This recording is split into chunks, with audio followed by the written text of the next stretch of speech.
We are here with the one and only Hikaru Nakamura after a big victory here as white in round 4 at the Isle of Man. A bit of a back and forth game, but that's just going to make it even more interesting and exciting. And thanks for joining us for the game of the day. It's good to be here. You ready? Yeah. Let's do it. I went through it quickly, but I can't wait to just dive in and. Yeah. So I mean, today I was playing the German IM Zumsande.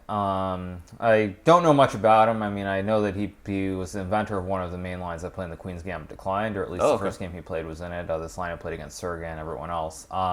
So I knew that, but not much else. Does that make you think he's like a theoretician if he's inventing opening lines? I mean, kind of. I mean, he only played it once, and then I played against Sergei. So I mean, I don't know how much of an inventor you could say he was. Probably didn't have it all worked out, but still, I figured he knew some stuff. So that's why I decided to play e4 against him, because I saw that he played the French, which is a little bit less solid than Queen's Gambit Declined. And I know, I think Danny King and Anna Rudolph have been talking about the French nonstop. No, this is a great. You have no idea what you just did for me, because I have been taking heat for me talking about the French, and the French has won a couple games. So you beating the French has just helped me. Doesn't matter what happened in the game. The fact that you won against the French helps my score. Yeah, I mean the French. I mean, wasn't it Magnus who said it's like a second class opening? He said something about it that was not complimentary. But I mean, obviously it's reasonable. So the game continued d4, d5, knight c3, knight f6, e5, knight d7, and now played f4, c5. And so this was still pretty. You expected normal. To get this line, okay? And now he played knight c6, bishop e3, and he played this bishop e7 line, which I had looked at a little bit, and actually the game pretty much followed. Queen b6 is the more aggressive line? Queen b6 or a6 and queen b6. There were a couple different orders, but yeah, this is a very reasonable line. I've played it myself as black. So here he castled, and I took the pawn, knight takes, bishop takes is also a line. Now I castled, played a6. Now I played queen f2, and actually, this is still my game against Wesley from the U.S. Championship a few years ago. I was on the black side of it against Wesley, so I was pretty familiar with this. Got it. Game continued b6. This is all pretty normal still. Knight d4. Also, what you played against Wesley still? Or sorry, I didn't play knight d4. Yeah, king b1 first. Got it. Queen c7, and now knight to d4. Bishop b7. This is all again very normal, well known. b7. Bishop d7 is a line too. I mean, in a previous game, my opponent had also played f6. I had seen a game like this with takes, and I think it goes g3, and you just put the bishop on h3 or g2, and then a rook on e1, and it's pretty simple play. More it's of a complicated, positional, but you're just trying to gang up positionally in the center here. Yeah, and so it's definitely interesting. I thought it was pretty easy to play though, so I wasn't that worried. So bishop b7. Now I took bishop takes. And you're still I mean, if queen takes, you can play knight e2 and knight d4. That's the reason they normally take this way.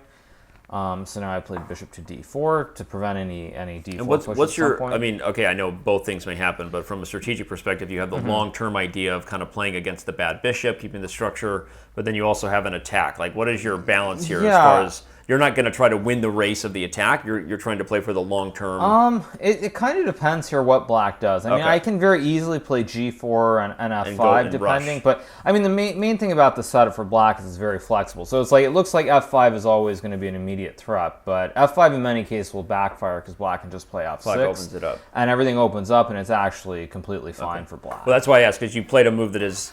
I mean, I guess I quickly saw it as positional. You're trying to keep a bind on the center. You're not in all-out attacking mode, even though the kings are on opposite sides. I mean, not yet. I mean, I think at some point you kind of have to do something, whether it's like bishop d3 and g4 and f5. But again, what you do with the setup depends really on on where black puts his pieces. Okay, got it.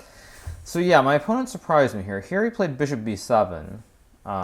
Bishop b7, bishop b3, and he played rook c8. And I think against Wesley, I played rook a c8. Actually. Rook a c8, okay. Yeah, it's worth pointing out, if you put the other rook on c8, then I can go f5. Because now f6 is no longer a move. Cool. So it's important to always keep this f6 idea an option available. So I think against Wesley, I played b5, knight e2, and so I was a little bit confused by this order. And I played this move, knight e2, which I think it's okay. I wasn't happy during the game to play it because I vaguely recalled that in your game position like this. Well, I just know whether it's with like b5, knight e2. I always knew that when black takes on d3, I was supposed to take with the rook. Okay. Even I think in this position, taking with the pawn is a possibility. But I knew that it was always rook takes. So during the game, after rook c8, I wasn't happy to play this move. Because you can't take with the rook anymore. Because now I have to take with the pawn. And I think probably it's tough. I think what my opponent did is quite reasonable, playing a5. I also thought this knight takes,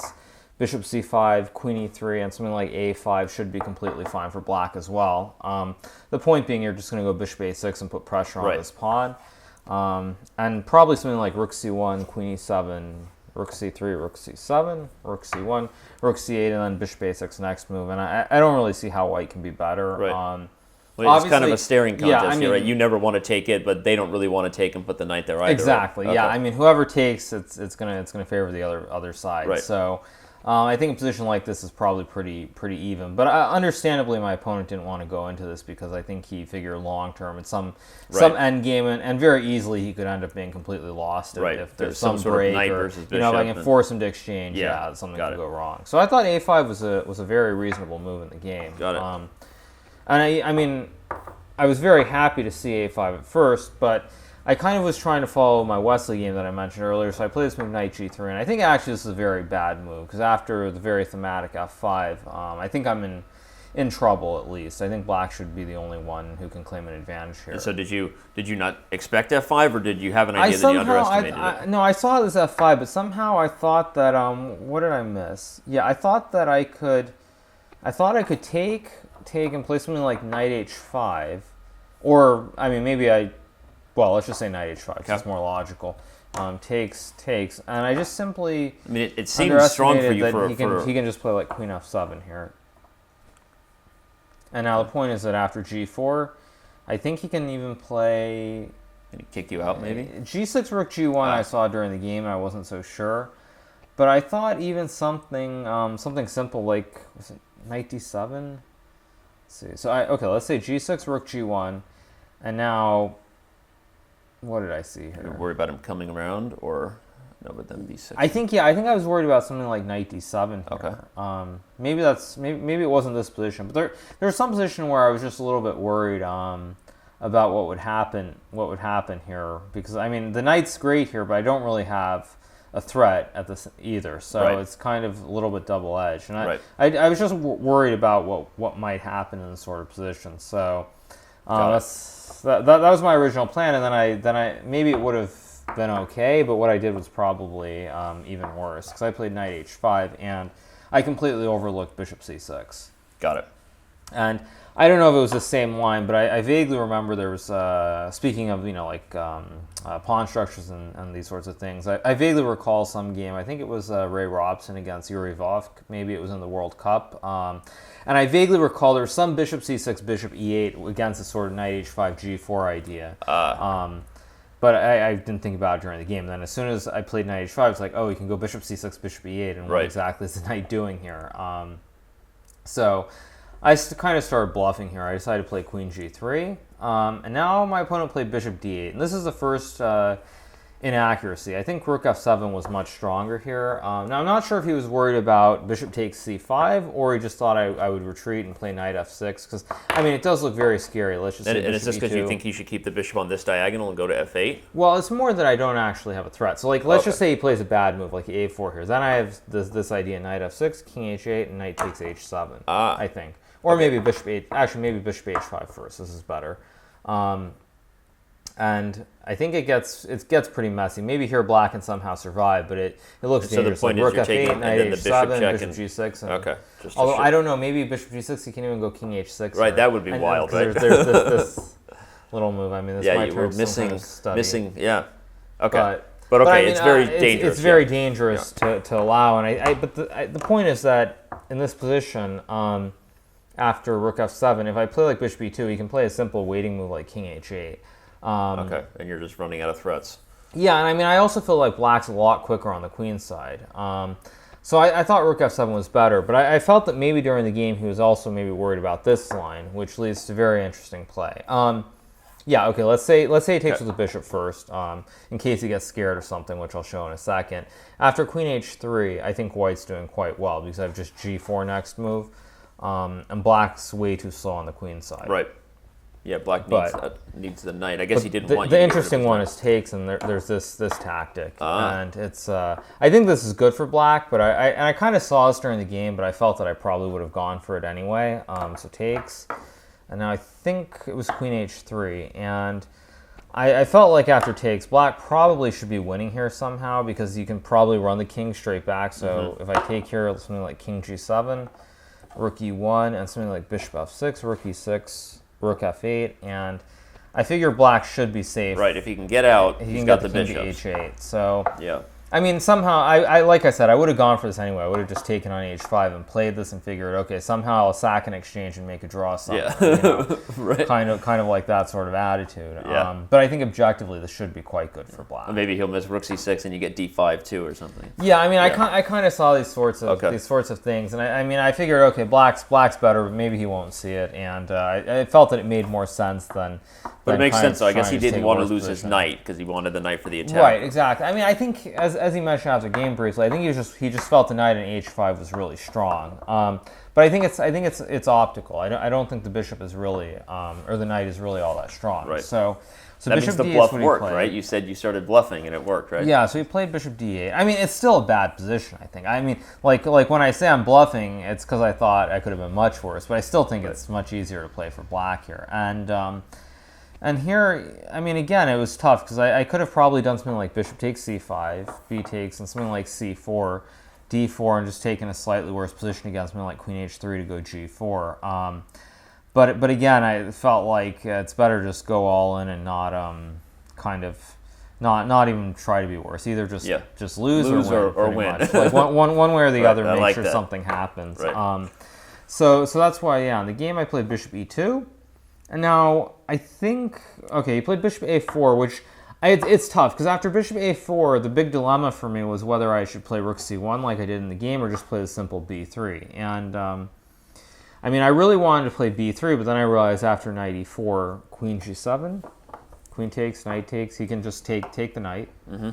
And after b takes a4, just, I think there are a few moves. Bishop e7 might be ambitious, but even... Yeah, you can't take. But it's still not so simple. King b2 and bishop b5, and I mean, it's not so clear. But I also realized that he can also quite simply play knight c3. Mm-hmm. And if he plays knight c3, it's just going to be a draw. Yeah. So, you know, it was kind of the dilemma. But again, my attitude is more or less, I mean, just win or lose. Right, win or go home, none right? of these end games.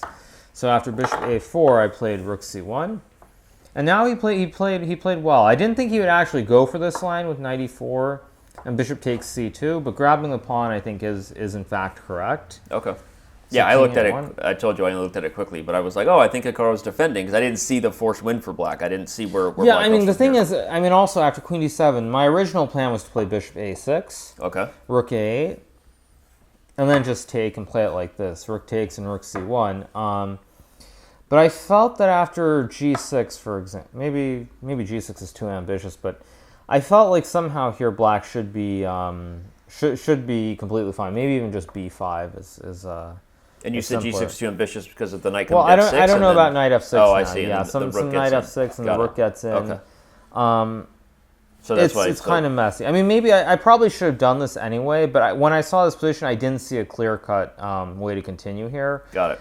So that's why I didn't do this. I mean, I can probably go rook c8, but again, I don't really see where my what I'm threatening here exactly.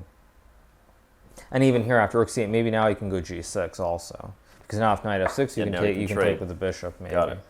I mean, there's rook c7. It's very I mean, it's very messy all around. But I just felt, well, if he does this, then after takes, and then you take and you're threatening. This diagonal is really strong. But I just felt kind of intuitively there should be some way to consolidate here for black. Maybe I should have done this in fact, but I just. It definitely turns the c2 pawn into a pawn sack, right? Because now you've got control over the over the open file. This probably would have been the right way to play, but And so black, that's right. He can't try to simplify here. You're going to go back to the right, seventh rank. But maybe queen f7 actually is a way to continue, and knight g3, and maybe now just b5. Again, I think I have enough play, but I didn't really feel like it was going to be enough to win. So that's kind of why I avoided all of this. I mean, maybe in practice it would have been much better to go for this, because what I did in the game is losing. But during the game when we reached this position after queen d7. Yeah, you did go bishop a6. Yeah. I mean, when we reached this position, like I saw bishop a6, and it's like, okay, I'm going to play b3, because I figured if I can get king b2 and, like, let's just say he plays something similar to the game, or let's just say he goes g6 first, knight g3. I figure that if I can ever get some position like this, even if I'm down a pawn, and regardless of where the pawns are on the queen side, with this bishop on e4... It's almost trapped in the exactly, center. Right? Yeah. It's very nice looking, but it doesn't really do a lot. So I figure if I could ever reach something like this, then I would be okay, maybe even better. But that's good foresight, right? You had the goal of trying to create some sort of position where, even though the bishop is centralized, it's not where it needs to be. Yeah, I mean, I saw all of this, but I mean, I also felt like there's probably some tactic that I was missing, because it feels like there should be after b3. Because I mean, there's so many different things. First of all, I was concerned that maybe there was some tactic like bishop h4 threatening bishop f2, okay, knight g3, and maybe something like g5 even. Oh wow, yeah. I mean, probably it doesn't work, but I kind of felt like something was off here. But I didn't see it, so it's like, okay, if I didn't see it, and my opponent was also getting low on time, then I might as well just go for it. Another one is this bishop b7, king b2, I think bishop b4, and this is also, I mean, very close to loss. Maybe it is losing. Like takes, rook c8, and I think I have to go to d1, because if I go to b1... Because he has d2, is this it? If I go to b1, yeah, I think in this one he can go queen c6, I think.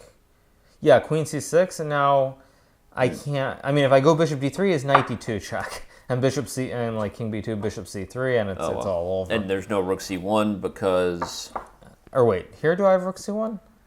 Oh, there's knight d2 check and bishop a3. Oh, knight d2 check just cuts off. No, I've got the wrong... Yeah, okay, maybe... So king b1, right? It's this position, yeah? No, I think... Maybe he gives check first, and then it's check king... And now there's no rook king c1. b2 and queen c6, and now I think I'm just lost here. Yeah, maybe I have queen d3. But I mean, it felt like it's very, very close to loss. And even here after queen d3, maybe even a4. Yeah. It's like, it's very, very dangerous. Yeah. Okay. But I mean, I also have king d1, and I didn't see a clear win for black here. So...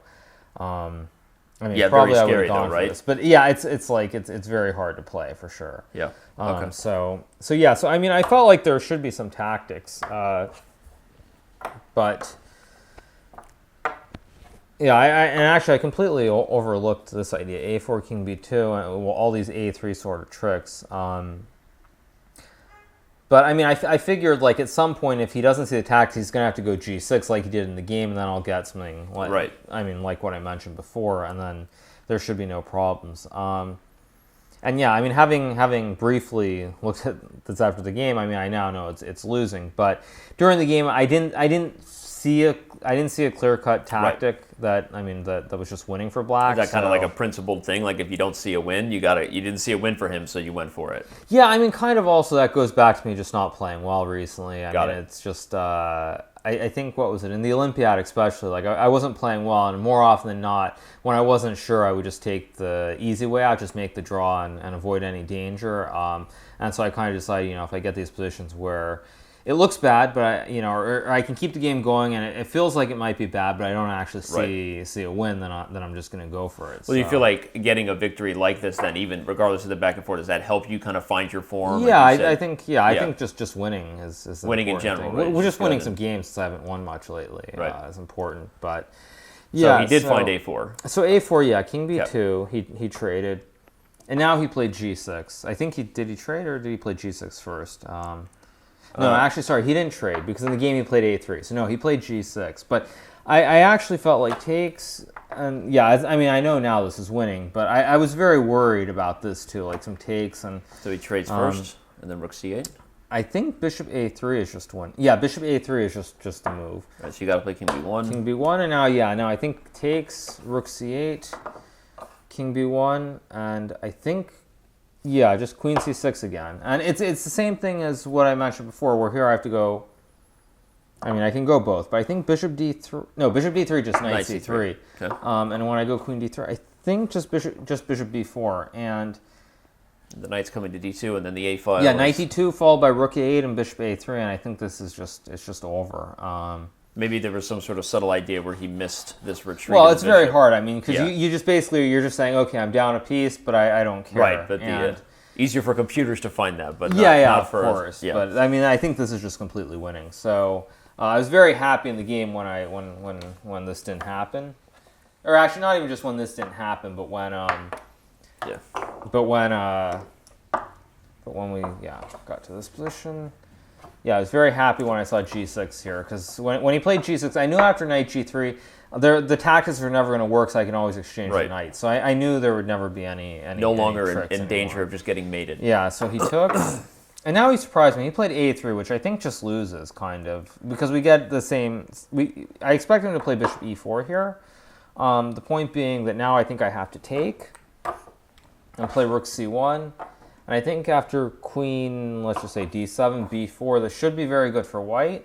But I think the game kind of can continue maybe. And the main theme is that it's over right away. You've just you sort of split the board, right? You've suddenly created where the queen side. I've got the whole queen side, and black really doesn't and have suddenly anything. This bishop is very, very bad, of course. And this is probably winning too. But I figured he should try and keep the pawns on the board. Because this just makes the pawn more weak, right? Well, I mean, it gives away a pawn. I mean, you just took it straight up. Game, okay, no, this the position is what happened. I thought his rook was his rook was here. So he did not play bishop e4. He played a3, king a3, bishop e7, king b2, and now he played bishop e4. And I just felt like after this, if there aren't any real tactics, then black's just going to lose. So I've got two connected passed pawns, and so bishop takes g2, traded rooks, played rook c1. I don't know if I should have traded, because actually after this bishop e4 I thought for quite a while, because I overlooked. I thought I could just play something simple like a4, but I think this runs into d4. Sacks the pawn back and gets the bishop back in. Yeah, because I mean, if I take with the queen, black can trade. And bishop a3. And then plays bishop a3. I mean, maybe this is good with the two connected. I was going to say, maybe you just... But I mean, I don't know. Somehow I wasn't sure about this, and considering the way the game was going, I mean, it's pretty tough. Because, I mean, this bishop now is actually quite good. Yeah, suddenly changes. If I get both pawns, then it should win. But it feels like there probably should be time to go h6 and g5. And, I mean, maybe this is winning, but this is definitely not what I wanted. Yep, makes sense. So that's why that's why in this position I thought for a while, and then I played bishop d4, which should be fine. And you're just trying to put the kibosh on this idea. You just don't. Exactly. Do that, and also just go a4, a3, b4. I think that's instructive for the members to see just the discipline of the technique, that you're preventing your opponent's defensive kind of resource, right? Right, and so now black really doesn't have a whole lot. So unless you can create something on the king side, which you really can't, then it's just positionally going to be lost. Right. So the game continued bishop f8, and now he took, played queen to c3, offering the exchange. Of course, black can't trade, so he played queen to d7. And now I made a big inaccuracy. It's probably still winning, but I played the move a3. The point is being, b4 should just be winning. The point being that I don't waste this tempo on a3, but kind of during the game, I felt that maybe you could play some queen a4, a3, and like h6, g5, and maybe I could be more precise by playing a3. You just didn't know how to dislodge this, basically. Well, I mean, queen b3 and b5, b6, it should be winning. Got it. But I figured I could be cute and just play a3, and he has no counterplay. And then I completely forgot that he could just go g5. Immediately. And after I take, he has queen e7. Mind you, this still should be winning with correct play, but it was a rather unpleasant surprise, because it's like, when he did this, it's like, oh, but I could have just had this position, and then like everything that happens in the game wouldn't have happened. Tempo or whatever. Because basically, so he went g5, I played b4, takes, and queen g7. Okay. And the point is, I could have had this position, right, with it being white's move, and now something like b6, queen g2, queen e3 is just game over. Yeah, way too slow. But Got it. But because I played a3, when we reach this position, now it's not so trivial. And I think b5 maybe is still winning, but after queen g2, queen e3, queen h1, queen h1 allows queen g1. I think king f7. I wasn't 100% sure. I mean, I felt like this was winning, but I wasn't 100% sure because if I played b6, there's queen h1. And now if I go queen g1, there's queen h3, hitting this one over here. Annoying.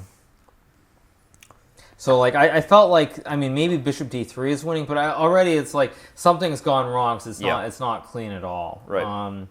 Bishop d3 probably is winning, but kind of I wasn't 100% sure, and so I decided to play it safe in this position. Actually, in this position. And mind you, this will also move 40, so my opponent had about 2 minutes left, and I felt like I didn't want to give him an obvious 40th move, so I played this bishop f2 move, which is a little bit tricky. The point being, if queen g2, I just want to go queen g3. Take the ladies off. Takes. And if d4, just bishop f2, d3, bishop h5. And I'm just going to go bishop e3, king c3, and then push the pawns down the board. And it's important because in the game, when I went bishop f2, I kind of realized that basically because the bishop's on e2, if black can never get h5, then there's no way to compete in the race. Got it. So I think already here, I mean, my opponent could have resigned probably, but he played queen h6, queen g3, king f7, and now I played queen h4, and now you can't really avoid queens coming off the board. Right. And like you said, if that happens, then black just can't compete in the race. His only chance was that outside counterplay, whatever, of the queen. Yeah, exactly. I mean, basically the point is as long as his h pawn can't go anywhere. Like for example, if you could go king g6 here, let's just say I play some waiting move like king b3. If you can get something like h5, let's just say a4, and something like this maybe, like bishop g3, h4, maybe there's some hope. It's still probably lost, but there are some tricks. Even here, he lacks entry, right? So it's still yeah, but now he gets this one. Okay. I mean, it should still be winning, but it's the only way you can get counterplay, and by having this bishop on e2, it pretty much stops it forever. So queen h4, bishop h4. He played bishop h6, bishop g3, king e7, which I think after this move it's definitely lost. Yeah, I mean, he could have still played d4, but I think after king b3, with the idea of going king c4 and picking up the pawn, he has to check. Bishop c4, and if bishop e4, I think now I can just go b5, or actually maybe a4. Probably a4 first. Still can't play d3 because you slide over. But it's tricky because if I do play b5, now again, bishop f8, and it's not so simple. And I mean, it's because now he gets bishop c5, and then he gets h5 and d3, and got it. I mean, probably with correct play, this is still winning, but now it's getting tricky again. So probably here I should just play a4, and basically wait for black to move. And once black moves the bishop, which he has to, then go bishop f2, d3, and now I can just go, I think just king c3. Something like h5, and now just b5. And I should be winning this race here. Yeah, too fast. Oh, and d3 is also hanging. Okay, so because d3 is also hanging, now that you played before and you can't take. Got it. Yeah. Okay, got it. Wow. So I mean, that's the last kind of trick he has is to play for d4. But when he went king e8, this position, or king e7, I think is what he played. After king c3, it's just completely over. So king d7, king d4. Yeah, he kind of... Or actually, I didn't play king d4, sorry. But I can play king d4, but I just played a4 here. And the point being that, again, this bishop is doing nothing. Like, it's attacking the pawn, but the bishop here on g3 right, like you said, you're going to win this anyway. So. Yeah, and I mean, so basically, these bishops don't do anything, and my bishop is much better than his bishop. So I think here he played... what did he play here? I run the king to... Yeah, I don't remember the exact move order, but I think it was something like king c8, a5, king b7. I think this is right, yeah. b5, bishop f8, bishop f2, bishop back, bishop e7, a6, king b8. And then you played... did you play bishop h5? I think I played b6. Or no, I think I played bishop... It's something like bishop d4, bishop g2, b6, bishop h3, bishop b5. And then I mean, it wasn't exactly this order, but But basically, the point is, once we reach this queenless end game. Well, I guess all end games don't have queens, but not all. No, this two bishops end game with the A and the B pawns. It was just pawns were too fast. Well, I know you were critical of yourself earlier, but I actually think, I think that was fascinating to know how early you recognized that maybe the best defensive chance was to do what you said, to transition to some position where you saw the queen side would no longer be a weakness but a strength, and that his pieces were just not coordinated. Yeah, properly. Basically once he gets his bishop on e4, it's just it's very bad for him. And okay, like maybe he had the foresight to see that if you could simplify the knights, and so you had a goal, right? That was the goal. That when I saw bishop d8, everything I did after that was hoping that I would get this position, even if I was down a pawn there. I was getting this big pawn on e4, and then. From there, I'm the only one who's winning chances. Right. Well, as you said yourself once, form is temporary, class is permanent. You tweeted that. That's a cricket term. Famous one, I know, but you tweeted it. I'm giving you credit. So how do you feel that winning a game like this, obviously, like you said, you've had some struggles lately, but these are the types of tournaments where, I've seen you for many years, win these types of tournaments and typically be very, very dangerous in terms of how well, I'm not trying to jinx you, but how well you usually are able to handle grandmasters of kind of a lower tier. So how do you feel getting a game like this helps you in turning things around and maybe finishing the tournament strong? I think it's important, especially after yesterday, because yesterday was what would have been a classic game from an open tournament for me, where I played with black, got a very messy position, and then I was winning only to throw it all away on like move 39 or move 40 in time pressure. Right, time pressure. Yeah. So certainly after yesterday, winning today is good. It's a long term. I think if I just keep playing well, making some good moves, more importantly, then good things will happen. Is that a mindset that someone? Obviously you've played chess at the highest levels our species can generate, right? We know how strong Hikaru Nakamura is, but when you're struggling, like. What are the psychological mindsets? Is it like a one move at a time kind of thing? You have to give yourself a pep talk to just focus, and you can't play against your demons of the past, right? You have to play. Yeah, I think it's kind of you start seeing all the best moves for your opponent. And I think yesterday was a good example where there was, I think it was when I played this FG5, HG5, B4 idea. I think I used about 10 minutes because I was calculating all the lines like knight e2 and some other things. And then he played knight b5, which just more or less loses on the spot. And I felt like that's been happening a lot lately. Also in the Olympiad, there were some games where I'd maybe 15 minutes or like 10 minutes. Like and I'd use like 7 or 8 minutes because I'd be calculating all the right lines, and immediately my opponent would play one of the lines that I didn't think was best, and then before you know it, you have like 1 minute or 2 minutes left. So I think it's more, it's kind of second guessing or using too much time or rechecking everything too much. Right. But again, it happens from time to time. But you feel good about that. You kind of know that that's the case, and you're already kind of pushing yourself. Hey, speed, like here you sped up, right? Your opponent was under time pressure. Yeah, a little bit of a different tempo to the game. Yeah, I think it's kind of important when things aren't working normally. You have to change something, and I think like moving quicker today certainly helped. I know, like my second Chris, it's always like when I'm being slow or things like that, he always just says, play like Nepo. Basically, just play really fast and play bad moves. Not care.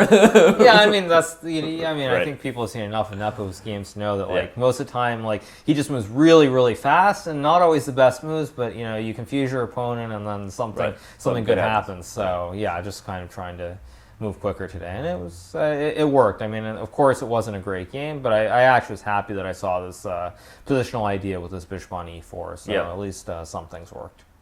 Well, everyone's excited to see you get a win. They really are. The fans are always asking in chat as if I know, like, hey, when is Hikaru streaming right after this tournament? When so everyone knows you can follow Hikaru's channel in advance, of course, for those of you that aren't already. But all right, thanks, man. This was great and super insightful, and I learned a ton. And thanks. Yeah, you're welcome.